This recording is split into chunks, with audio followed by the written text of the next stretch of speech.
All right. Thanks for coming, guys. All right. Constance and Tony, thank you so much for coming. Thanks for Great to be here. Yeah, so we're so excited to have you here. Like we mentioned in the preview here, you guys are converging the worlds of entertainment and sports. So I'll start with you, Constance. How did all this start? Was this always a dream of yours to start a company like this? And can you take me through your background throughout your career, which led up to this?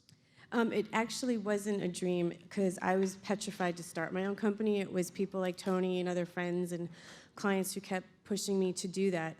I started out at the NFL, I'm embarrassed to say, 25 years ago, in 1991 as an assistant in corporate sponsorship and special events and live events and marketing, and I worked there for 10 years, which is where I had the pleasure of meeting Tony. And then from there, because the NFL for me is the premier entertainment company, not just a sports company, I transitioned into really an entertainment company and moved to Los Angeles to work at a management company called The Firm. Gotcha. And I know you guys have a very interesting story about how you met, right? Uh-oh. Go ahead, Con. Yeah. No, Take you this tell one. it. You want me to tell it? Yeah, you tell it. Go ahead. So Tony's first Pro Bowl was in 1999, and I was still working at the NFL, and one of our best friends who's still there, we were at the Pro Bowl in Hawaii, and another colleague at the NFL came up to us and was like, "Girls, this is Tony Gonzalez. Tony, these are the girls. He needs to borrow your car." We're like, "Yeah, and?" And he's like, "Tony, take off your shirt. They'll give you the car." We're like, "Yeah, take off your shirt." So we made him take off his shirt, and he got a free car for the week. Yeah, see? And it worked out. Right? The And rest Look at us now, And here we are now. right? So you founded the company in 2011. When you look back and reflect on what the last 5 years have brought you, in your mind, what has been the most challenging part, and then what has been the most exciting part? I think the most challenging part was when we started the company, you weren't even a client yet, right? No.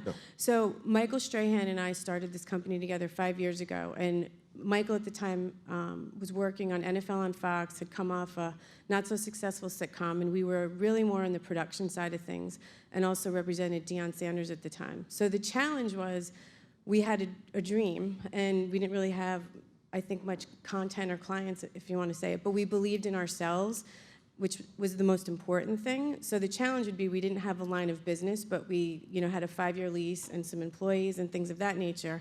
And the dream part of it is the fact that 5 years later, I'm sitting here and just so proud of what we have all accomplished together.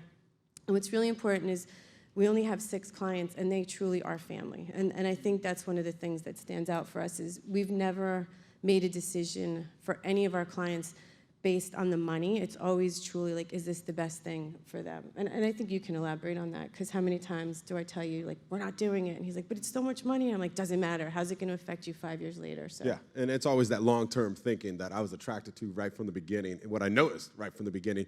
And going back to the word family, yesterday, a perfect example of this was the beginning of the NFL football season, and some of the clients like Michael, myself, Aaron Andrews, Kurt Minifee, we're all at competing networks, but everybody shot out, we're all on the same email, congratulating everybody, telling everybody good luck, kick some butt this year, wishing each other the best for the upcoming NFL season. And it's just good to have that, because that's not normal. That doesn't happen, because we're competitors, but we're also great friends, great family, and everybody's rooting for each other to go out there and be the best that you can be. You don't even know, but it was Aaron Andrews who originated the email. So it didn't even come from me. It came from Aaron, which really does, I think, signify the fact that it's a SMAC family.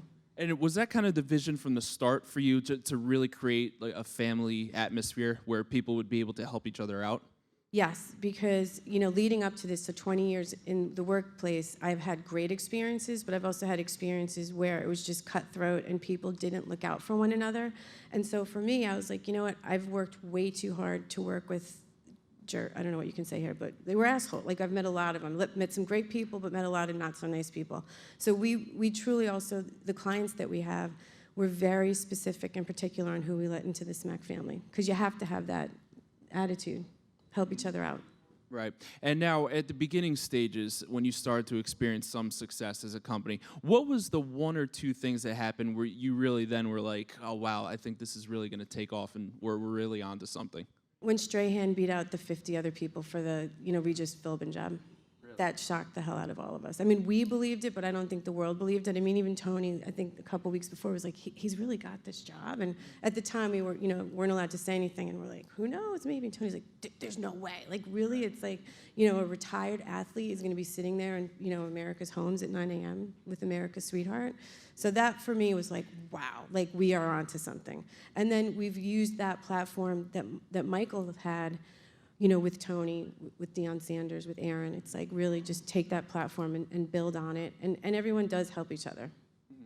And now with Tony, with you, it seems like you and Michael have a very similar path in a sense that you started in the NFL for many years and then right away got into the broadcasting game, became a household name in that arena as well. When did you actually start thinking about retirement when you were playing? And at that time, did you know that you would end up being where you are now? Which time? I know. I was going to retire like 3 years before I actually retired. Every year I was saying to myself, this sucks. I'm so tired of getting my head beat in by other men. And I finally, when I did retire after 17 years in the NFL, I didn't want to do commentating. I didn't think that, first of all, I was a little scared too. I didn't think I would be good at it. And then second of all, too, when you get done playing, you're like, I've been doing this for so long, I just want to go home and just relax a little bit.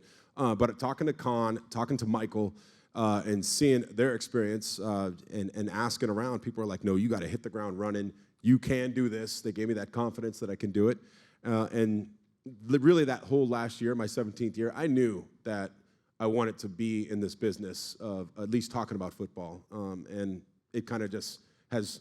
And then each year that you do that, you start saying to yourself, because of the role model, someone like Strahan and Deion, who have started out in commentating and now they're branching off doing everything else, it's something that I look up to, and I say to myself, why not me? Well, let's see what I'm good at, first of all, and then go out there and try it out and try to have the best time I can at it, and hopefully it works out. That's interesting. You said that from a broadcasting perspective, in the beginning, you were a little timid about the whole idea. But it seems a little odd because for the bulk of your career, you had, cameras and microphones in your face all the time. Yeah. When you actually got in front of the camera in a broadcasting arena, did you then be like, oh, okay, yeah, I remember how this is, and, you were kind of cool with it? Or did you have nerves even when you were... when you got the job broadcasting? My nerves were going. I mean, first of all, I had kind of an audition. I had to come to New York for CBS and work with a guy named Boomer Esiason, who's a pro, who's an ex-player, and do that with him. And then you get the job, and then the first day shows up, and you're doing everything you can to be ready for that first day. But until that red light comes on above the camera, you don't know how you're going to react, kind of like a football game. Until you get into actual action, you don't know how you're going to react. And I remember that before that first show, my heart was jumping out of my chest. My knee was going up and down underneath that desk, and I'm sure I was talking 1,000,000 miles a minute. But then you settle into it, and you start to get comfortable with it, and you work your ass off. It's just like anything else, and that's one thing about SMAC and everybody there. It is hard-working people because you can't get anywhere unless you're going to put in the work to be good at something, and that's what I continue to do now. As I keep trying to branch out and see what I'm good at, I'll keep working my butt off. But one thing, it's not cookie cutter. Like, just because Michael transitioned and Deion transitioned, with Tony, it's not like, okay, now go become a talk show host. Like, while he was still playing, I was like, one of the things you want to really work on? He said, well, he's a huge fitness guy, as you can all tell. And he's like, I want to have a fitness app. I said, all right. So we ended up setting up about 10 meetings with different fitness companies, and we narrowed it down to one. And it was a company called FitStar. And Tony literally helped create every move and filmed it, and put the time in, put the hours in, put the sweat in. We even brought his wife October into it. She became like the female, sort of investor in it, spokesperson. And about a year ago, Fitbit acquired FitStar. So for Tony, that was unique to him, and I'm proud to say he's, I think, one of the only athletes that took a concept all the way through to sale in Silicon Valley, which I'm really, really proud of you for that. Wow, that's awesome. Congrats. That's cool. Well, come on now. It wouldn't have happened if it wasn't for this woman sitting next to me right here, honestly. It seems like, other than family, a real common thread within the SMAC family is that hard work. When it comes to hard work, I think something that a lot of football fans don't realize is how much work is actually put into preparing for a show during an NFL Sunday. Can you kind of elaborate on what your normal day is like and how long it takes for you to prepare and what it's like behind the scenes? Well, I took the same approach that I did with football, where it's never off. It's not like I'm going to set aside this day to prepare. All week, I'm sitting out here waiting to come on here. I'm looking at NFL.com, checking out the stories. What's the latest? ESPN, what's happening? NFL Network, looking at those shows. Constantly researching, trying to make sure so when I go up there in front of the camera, I know exactly what I want to say and what I want to talk about, the ideas that have been stimulated by watching those shows. It never turns off. And then usually we get our script for the show, and our show's live, but we get our script on Thursday, have a 2-hour phone call on Friday, and then I fly out Saturday from LA to New York, shoot the show all day Sunday, and then fly back Monday. And then I also do Thursday Night Football occasionally. I'll do special interviews. So it's constantly researching, constantly getting out there and doing the best that I can do. So and that was my same approach that I did with football. Right. So it's not just sitting around watching football and then giving an opinion. Did you find a newfound respect for reporters and broadcasters that maybe you didn't have as a player? Huge. Because another reason I was kind of scared when I was playing to make that transition into television is because you see other athletes, and I won't name names, but I see guys that have tried to do it, and they're not that good at it. And I don't know if it's because they're not putting the work in, but that was one thing from all the guys in the business. They're saying, if you want to be good at it, you better know what you're talking about. You better put the work in. And that's kind of just been the way I've approached it since the beginning.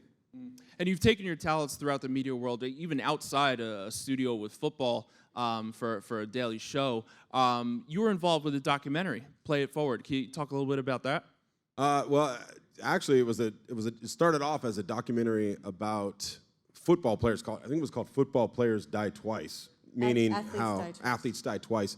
Meaning that when we get done with our playing careers, it's really hard to transition to get out there and do something else when you've been doing something since you were a little kid, and now they're saying it's over. Go get a job. You're like, well, I haven't been preparing for anything else. So that was the gist of the first documentary. But then it evolved into something else as they got to be around my family. My stepdad, he passed away during the filming of this documentary. He was a big influence in my life. The relationship between my brother and me, because my brother really was the one who wanted to play football way more than I ever did. And he's the one who got me started in football, and he was my biggest confidant during my football career. And it was kind of that story of two brothers and supporting each other, how he supports me on the football field, then I support him in his life of trying to be a fireman in LA. And it shows that whole dynamic of family, two brothers supporting each other, and the ups and the downs, and the laughs and the cries that go along with that. During the filming, actually, it was one of the times that Tony was supposed to retire, and there was a Sunday family dinner with about 30 members of your extended family, and Tony announced that he was going back for one more year. Yeah. And Maybe that happened twice. Yeah, well, I've done that twice now. Yeah. The little circle, we hold every Sunday during the off season, we get together and we cook up like the best food you could ever think of. And then before we eat the food, we say a little prayer, but we also go around and make little announcements. And that's in the documentary where no one knew that I was coming back. And I didn't even know until a couple days before. And I made the announcement, and then people are crying, because people are always like, go back, go back. And then it also documents the football side of it too. So you're going to see, if you're a football fan, it's great because it chronicles my first playoff win ever. I didn't win a playoff game until my 16th year. And then we went to the NFC Championship game, came up short against the San Francisco 49ers when they went to the Super Bowl. So you live and die with my family for that year and a half of my life. And it was fun to do, and I think people liked it a lot. Well, you've clearly been thriving off the field, and I'm sure it's nice that you're able to spend more time with your family nowadays. But does a part of you really miss playing? Hell no. Yeah. Really? No. People always ask me, "What do you miss most about it?" I don't miss the hitting, the pain of football. Football hurts. It's constant agony when you're out there on the field, but you love it, so that's why you do it. Beautiful sport, but I guess the one thing I miss, and I'll probably never. I don't see how you could ever get it again, because when they introduce you for a game and you're coming down the tunnel, and you see all the fanfare, especially in Atlanta and Kansas City, You see all the cheerleaders lined up. You see the bands out there. You see the American flag out there. The crowd, there's 80,000 people there. They're going nuts, and they introduce you, and you go through like a big cloud of smoke and fire, and you look up. It's just an unbelievable feeling. It's like the same feeling of scoring a touchdown, and the crowd erupts. You'll never get that again in life. And I miss that sometime. How could you not? Because it's an incredible high that I don't know. You can't get there legally. The only way you get there is illegally. And so that would be the only thing I miss. But then I think about going across the middle and getting hit by some young 23-year-old kid standing over me talking trash to me. I don't miss that anymore. So the butterflies before an NFL game are a little bigger than before a live studio show starts. Yeah, just that energy and that focus. If I could do that again, but then go back in and change and watch the game in the stands, that's what I would want to do. Well, you've also been getting involved with acting, right? You'll be in the upcoming Triple X movie, right? Yeah. How'd that come about? This is funny. We can't cuss on this, right? I was like, okay, we could say whatever we want. Because I want to tell it, because this one cusses a lot sometimes. Only necessary. So I get this email, and I wasn't trying to be an actor. It's not like, oh, I want to be an actor. Even though I've done a little bit of it, like you talked about cameos, commercials, and guest appearances and stuff like that. And so I get this email saying they want you to go try out for Triple X. And I knew Triple X, Vin Diesel, Samuel Jackson. I remember the movies. I think Ice Cube was in the second one. And I look at the lines and I read through the script, and I'm like, I'm not going to do this. I'm not an actor. I don't want to be an actor. This isn't something that I want to do. And so I emailed him back, and I told him, hey, thanks, but no thanks. I'm okay with it. And then I get a call the next day from her. And I answer the phone. I'm like, hey, what's up, Con? And she doesn't even say hello or anything. I just hear, are you out of your fucking mind? And I'm like, she's from New York. And I'm like, what? And she goes, are you stupid or something? I mean, get your ass down there and audition for this part. And I'm like, Con, I don't want to do it. It's just, I don't think, I'm not an actor. I don't think I'd be good at it, whatever. And she goes, what do you got to lose? Just get your ass down there and try out. And who cares? If they don't take you, who cares? You go back and live your life. So I went down there, auditioned, got the part. And then got went the out part and like there. Like it wasn't even like they dragged it out for weeks. It was like he got the part. Yeah. So and then I went and shot it in Toronto. Got to work with Vin Diesel, met Samuel Jackson, Ruby Rose, Deepika. I forgot her last name. But really, this star-studded cast from around the globe, and got to shoot it in Toronto. Got a taste of the movie life. I was there a lot. They gave me a lot of lines. I know a lot of them are gonna get cut out of the movie. But I had a great experience, and now I guess acting is something that I've been getting into lately. Because as long as they keep telling me, hey, you know what, you're okay at it, I'll keep trying it. And that's the best thing about SMAC is that they're not going to try to force you into this. Like she said, it's not like you're going to come up here and you're going to do what Strahan does. You're going to do talk. We'll try that. And if you're not good at it, or if you're better at something else, then we'll go in that direction. And I love that. I don't want to be forced into something. I want it to come naturally and do what you're better at. And where Stray tried to act, right? And that didn't go so well. Yeah, he had a sitcom on Fox that lasted for a season. So we were like, okay, next thing for you. And he filled in for Regis Philbin. And then we were like, wait a minute, you're really good at the talk show thing. Let's go in that direction. So we don't force you to do things all the time, just once to try it. Yeah. And then if it works, then we go in that direction. So, and that's what happened, because at first we're like, well, maybe let's try the talk show thing with you. And we're like, But then once Triple X hit, so now he's got a couple more roles coming up and doing some guest starring on NCIS for the 3rd season, more than one episode this year. So it's working and it's exciting. Yeah. Wow, but did you feel like a fish out of water in a way when you were auditioning for that part? Or because you've been in front of the camera, did you feel a little bit at ease? Well, truth be told, I guess I tried acting around 15 years ago, and I was going around doing auditions, and I was horrible at it. I didn't get any parts, and that's kind of what told me, like, I'm not good at this. But then when this time again, I went in there with the attitude she told me, like, go in there like you have nothing to lose. Who cares? Just let it all go. Don't think about it. Just do it. And that's the second time around, I had that attitude. I was like, I'm going to go in there. I'm going to let it all hang out, and if they don't like it, then I'll be fine. I mean, I'll go home. I have an NFL job. I have something to fall back on, and I think that made the biggest difference. And then also, since I've been doing the show, you're in front of this camera all the time. It's live, and there's 50 people. It's like all these cameras that are right here, right now, and there's people in the background.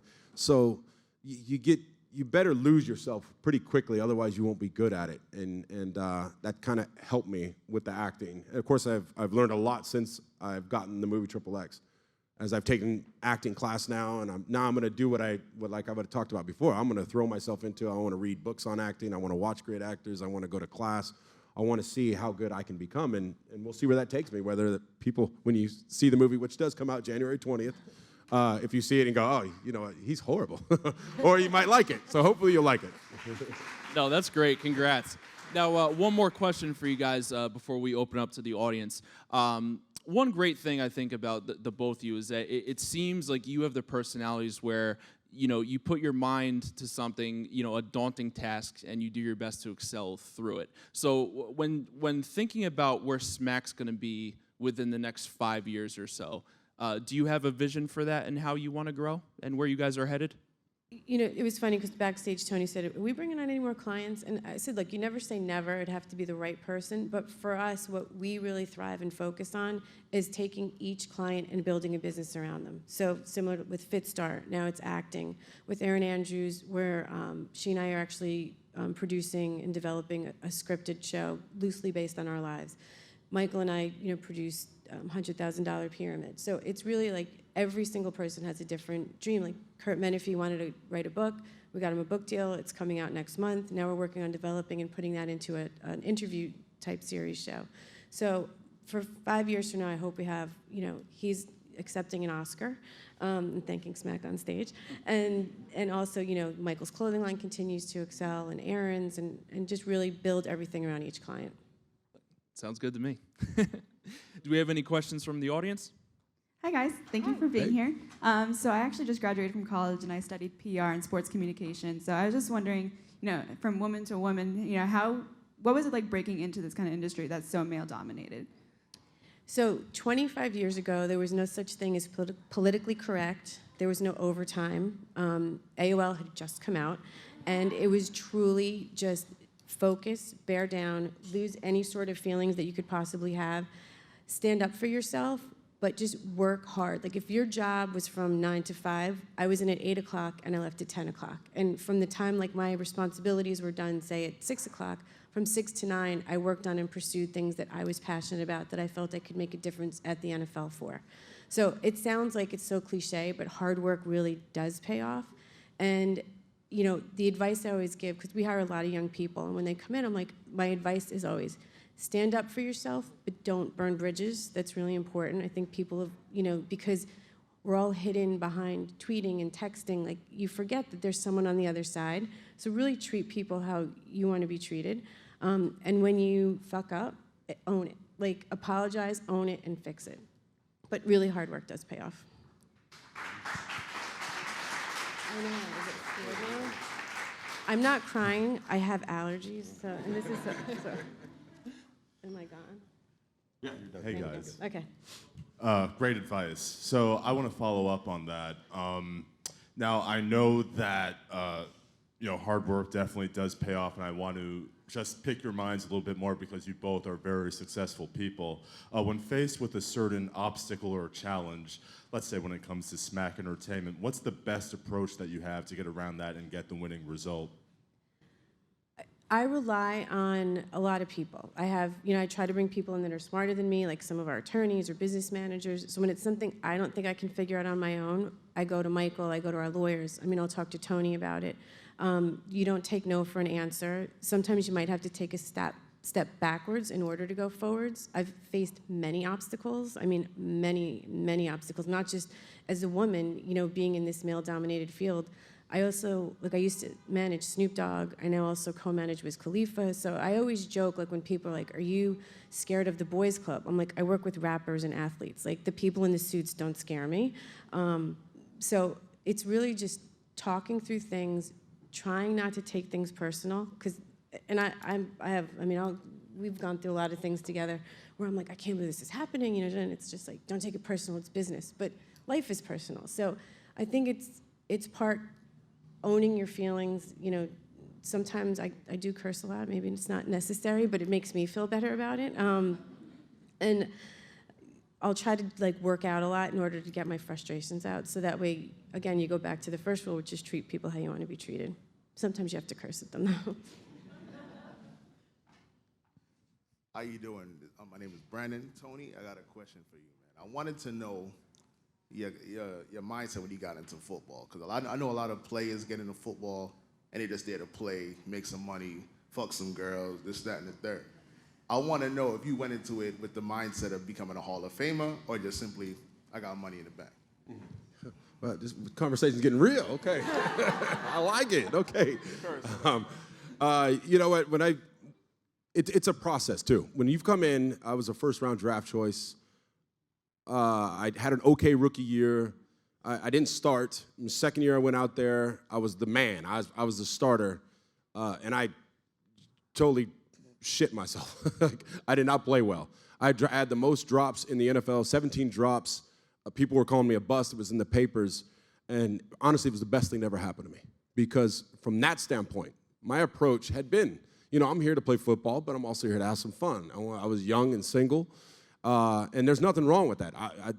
But I had to change my routine. I always talk about this when I talk to groups, to kids, to high schoolers, that I had to come up with a new routine. And so I call it the routine of greatness. That come up with your routine of greatness. Come up with your goals. Because if you don't know where you're going, how the hell are you going to get there? So I had my goal. I want to be in the Pro Bowl. I want to be one of the best players at my position. I don't want to drop balls this year. So those are my goals. Okay, how am I going to get there? I write that down. Well, I'm going to catch 100 balls a day before practice. I'm going to stay after practice. While the defense is going during practice, I'm going to catch 10 balls. While before I would just grab a knee like everybody else on the team. When everybody goes in after practice, I'm going to go to the weight room and get some stretches. So I came up with this whole routine, and then I just worked that. I concentrated on that. I knew where I was going, but then I just put that out of my mind because I knew if I do this every day, you don't have to chase greatness. If I do this every day, greatness will find me. You know, it's kind of that story, if you chase something, it's going to run away. So I just concentrate, stay in the moment, stay in the present, and it worked for me. That next year, I went from a bust to the first team All-Pro. I went to the Pro Bowl the next 10 years, then missed 1 year. Huh? Take your shirt off. Took my shirt off, met people.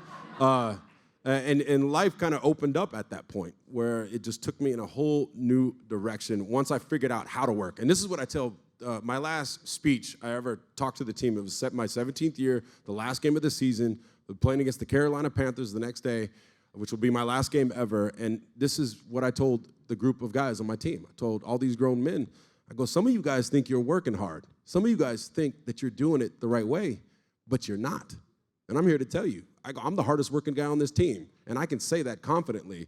And all you guys are way younger than me, and you guys go in after practice. You guys don't. I wish I should.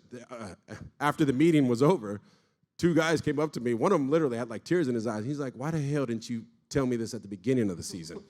And I should have. That was my mistake. But definitely, you need to reevaluate. If you don't like where you're at, reevaluate where you're at and why you're not getting there, and write it down. Write how you're going to get there, and then work your ass off. Because if you have that routine of greatness, like I said, greatness will come find you. We have one more. Hi guys, as you are having an entertainment company and it was incorporated in 2011. So since 2011 until 2016, what drastic success you got? And other thing is that as entertainment industry is so competitive, so what is your unique selling point? Our unique selling point is that we're a small management and boutique production company. And like I said earlier, we are constantly asked to take on more clients. And I don't ever want to be too busy that I can't take his phone call or call him back within a couple hours or an email or anything like that. So I think for us, it really is keeping it small and tight and like a family, and also really settling in on each client's strengths, finding their weaknesses, working around that, and helping to build a business around each one of them. Cool. All right. Well, guys, we can't wait to see where SMAC is headed. Thank you so much for coming. Thank you for having us. Thanks for having us. Appreciate it.